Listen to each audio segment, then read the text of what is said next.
और अब बात 2022 के महादंगल की, जिसमें आज बात चुनावी मौसम में विपक्ष के टेंपल रन की।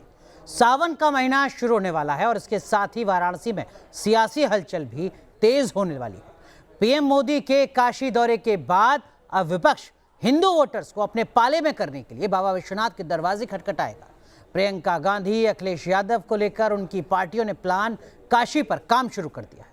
सवाल है, जो पार्टियां कल तक अयोध्या में भव्य श्री राम मंदिर को लेकर सुप्रीम कोर्ट से सड़क तक अटकाने, लटकाने और भटकाने वाले एजेंडे पर काम कर रही थी, उन्हीं पार्टी के नेता अब जब यूपी में चुनाव है तो भगवान भोलेनाथ के शरण में क्यों आना चाहते हैं?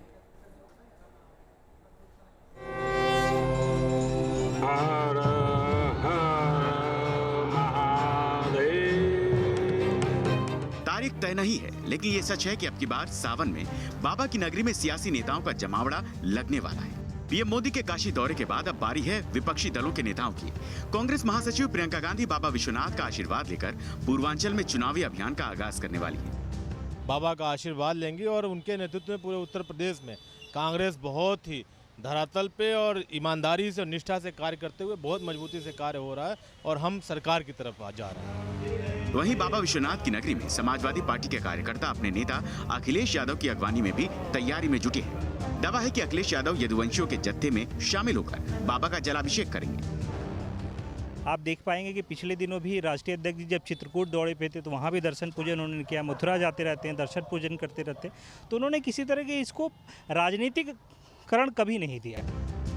विपक्ष के नेताओं के टेंपल रन पर बीजेपी सवाल उठा रही है। पार्टी के नेता कहते हैं कि पीएम मोदी और सीएम योगी को बाबा का आशीर्वाद लेने के लिए चुनावी मौसम का इंतजार नहीं रहता, जबकि विपक्ष के नेता चुनाव को देखकर अपना चुनाव बदलते रहते हैं। उत्तर प्रदेश की भाजपा सरकार हो या केंद्र की भाजपा सरकार हो, जब से बनी है रात दिन जिस तरह से जनता की सेवा कर रही है, जिस तरह से विकास के काम हुए हैं, ये सरकारों का वापस आना बिल्कुल तय है। माथे पर तिलक, कांधे पर लाल रंग की चुनरी और हाथ जोड़कर लोगों का अभिनंदन करते नेताओं की ऐसी तस्वीरें आपको टीवी से लेकर सोशल मीडिया पर खूब दिखेंगी। जाहिर है सब कुछ हिंदू वोट के खातिर हो रहा है। काशी में इस बार सावन का महीना राजनीति के सावन के रूप में भी देखा जा रहा है, क्योंकि उत्तर प्रदेश चुनावी साल में प्रवेश कर चुका है। ऐसे में हर पार्टी का प्रमुख सावन के महीने में बाबा विश्वनाथ को प्रसन्न कर जनता को साधने की कवायद में जुट चुका है। वीडियो जर्नलिस्ट विपिन सिंह के साथ सुशांत मुखर्जी, न्यूज़ नेशन, वाराणसी। अब बात यूपी में योगी कैबिनेट के संभावित विस्तार की। इसी महीने सीएम योगी आदित्यनाथ अपने कैबिनेट का विस्तार कर सकते हैं। चुनावी साल के मद्देनजर कैबिनेट फेरबदल में किन चेहरों की एंट्री हो सकती है, इसी को समझाती ये रिपोर्ट देखिए।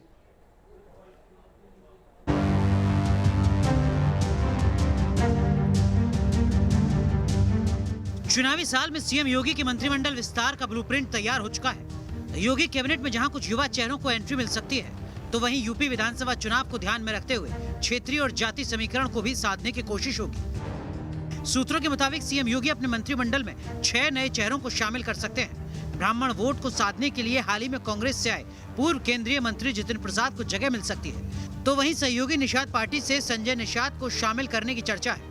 भारतीय जनता पार्टी का एक कैडर बेस्ड पार्टी है, इसमें एक निर्णय होने की एक संस्था है। हमारा पार्लियामेंट्री बोर्ड है, उत्तर प्रदेश से तमाम चीज़ों पर निर्णय करता है और केंद्र उस पर मोहर लगाता है। मुझे लगता है जब सारी प्रक्रिया हो जाए, कहीं अनाउंसमेंट हो जाए, तो उसके आधार पर इस पर कोई टिप्पणी की जा सकती है। जाहिर है योगी कैबिनेट का ये विस्तार चुनाव को ध्यान में रखकर ही होने वाला है, तो वहीं मिशन 2022 को लेकर पीएम मोदी की नजर भी यूपी के डेवलपमेंट प्रोजेक्ट पर लगातार बनी हुई है। 30 जुलाई को पीएम मोदी सिद्धार्थनगर जा रहे हैं। एक साथ यूपी को 9 नए मेडिकल कॉलेज की सौगात देंगे। ये मेडिकल कॉलेज देवरिया, एटा, फतेहपुर, गाजीपुर, हरदोई, जौनपुर, मिर्जापुर, प्रतापगढ़ और सिद्धार्थनगर में बनाए गए हैं। खबर है कि अगले 1 से 2 दिन में सीएम योगी सिद्धार्थनगर जाकर तैयारियों का जायजा ले सकते हैं। Team news nation.